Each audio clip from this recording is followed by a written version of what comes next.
Hello, guys and gals, me, Mudahar, and you know what? YouTube Rewind 2019 finally dropped. Now, I know I'm a little bit late on that. You know, I should have had my video uploaded the day that it came out, but I actually didn't even know. I had a lot of real life shit kick in, so I couldn't really watch the Rewind until much later. So I finished watching it, the whole 5 minutes, 36 seconds, and while it has about 3.7 million dislikes, as I've seen it, I feel like that's just for the meme. You know, I watched it. It was all right. You know, it gave me a little half chub going on. You know, usually I have no chub when I watch, YouTube Rewind. Like I'm pretty fucking flaccid, but I had a little half chub. You know, a little bit of blood went down there, dude. I felt like, you know, if it hit the notes a little bit more, I'd be diamond grade into that, dude. I'd be digging for diamonds. But ladies and gentlemen, with all those sick, disgusting analogies aside. Now that we've proven this video is not intended for the little kiddos, all right, I'm just gonna keep saying that, dude. Next month's gonna be a hell of a meme, let me tell you. But YouTube Rewind 2019, man, it was lazy as fuck. They played it safe. You know, the last 2 years of rewinds may have sucked at donkey dick, but at least they had memes. You know, like I mean, last year was the Will Smith. That's good. That's good. You know, I haven't made a movie good since I, Robot. I know you're going to say that I Am Legend was great, and it was. I Am Legend was an amazing movie, but I'm more of an I Robot kind of fella. Now, all of those big memes aside, you know, all of those things gone, they kind of made YouTube Rewind fun. You know, watching the Fortnite Bang Bus, all of that nonsense. I miss that. This year's Rewind kind of had the really right idea where they focused on all the accolades YouTube made this year. Now, one of the things that I realize about these dislikes is I feel like it's just a meme at this point. This year was serviceable, you know? One of the most impressive things about YouTube to me is like how many different creators there are. YouTube is such a big community, you know? Like, if you think about it, us in North America, while we're a huge community for YouTube, we are just one facet. You know, there's so many YouTubers in South America, India, Russia, fucking Japan, you know, maybe in the fucking Arctics, I don't know. But there's so many YouTubers from so many different aspects and so many different worlds that even if you try to find all of the creative channels out there, you're never going to watch all of them. There are channels for different entire regions. Hell, entire regions have never even heard of people like you or I, right? Like, that's just, it's crazy when you think about how many that exists out there. And no matter how many cringy YouTube rewinds come out, I'm always happy when I see content creators from around the world, right? Like, people that I've never heard of, I'm always glad that they're also getting the attention that they rightfully deserve. But this year, it was all about them accolades. And honestly, I was really happy to see fucking even PewDiePie show up back into the deal.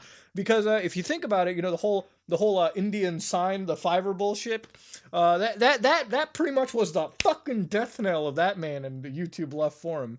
But I'm actually glad to see that PewDiePie came back, even in his marriage video. I mean, it was a heartfelt thing. It was, you know, it was a fun thing for the entire community to see, and I'm glad YouTube acknowledged it. It feels like the fucking vice grip, the nun grip that YouTube has, is slowly dwindling. You know, like.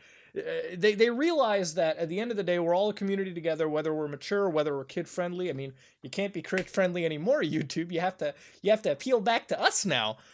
It's fun to see how they've basically sort of reversed it and just went for a proper rewind, right? Like, even if it's not meme-tacular, it's still the rewind that they should go for. The problem is, dude, it's just fucking lazy.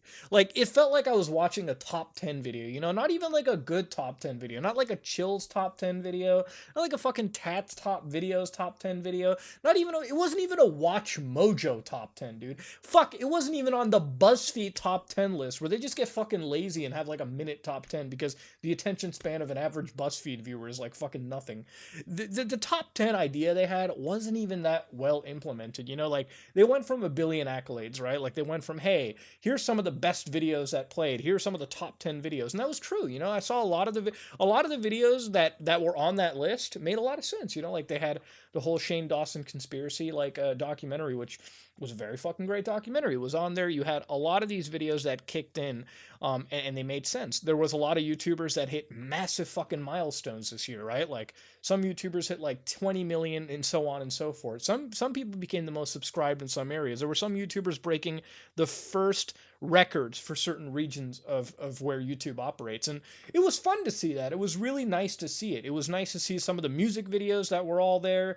You know, we expected them to be there. It was nice to see YouTube acknowledge good stuff like Team Trees, for instance, right? Like all of the positives that happened this year were all covered by YouTube. And I honestly, like, it felt really good to see that. It was just fucking lazy, dude. Look, if you're gonna make a top 10 video, right? A top 10 5-minute music video, YouTube, you gotta realize, I think we've roasted them way too hard. You know, we've roasted YouTube so fucking hard in the last year that they cannot take any, like, they had to take no risks for this. They played it so safe and made this video out. And honestly, if you were to play it this safe, I'd wish the video was a little longer so you could just get all those big accolades out there anyways. For me, if you were to do that, that would just make this video that much better. But at the same time, compared to last year, I don't know, I can't believe I'm asking for it, but I kind of miss the cringe a little bit, you know? Like, I feel like that's kind of what gave YouTube just slight bit of charm every fucking year. But YouTube 2019, man, like, I see a lot of these people who are out there saying that it's some fucking weird failure, or it's kind of out there. Dude, it's not that bad. All right, like, you know, like, compared to what YouTube 2018, YouTube 2017 was, this was better. You know, it wasn't on the terrible, like, shit caliber that year was, but I mean, it did well. You know, it did what it had to. I think if 2020 comes by, you know, for this YouTube rewind bullshit, because it happens every year, instead of, you know, you keep the whole music video format out there, but, like, man, you gotta find a way to take this accolade shit, because giving what you did over here, the accolades you handed out, the accolades you gave entirely were meaningful. It's just like, can we not do it in this fucking top tier lazy, you know, top 10 format out there, please? Can we actually have a rewind where you take some risks, the right risks of all things, and kind of go on with that? Just my take on it, just my honest take, given YouTube rewind. But yeah, dude, it was all right. It was okay. It was where it was at, man. You know, goddamn, congratulations, YouTube. For all the people disliking it, I mean, yeah, look, man, we could have it a lot worse. Let me just tell you. But that being said, though, this is me, Muda, and if you like what you saw, please like, comment, and subscribe. Dislike it if you dislike it. I am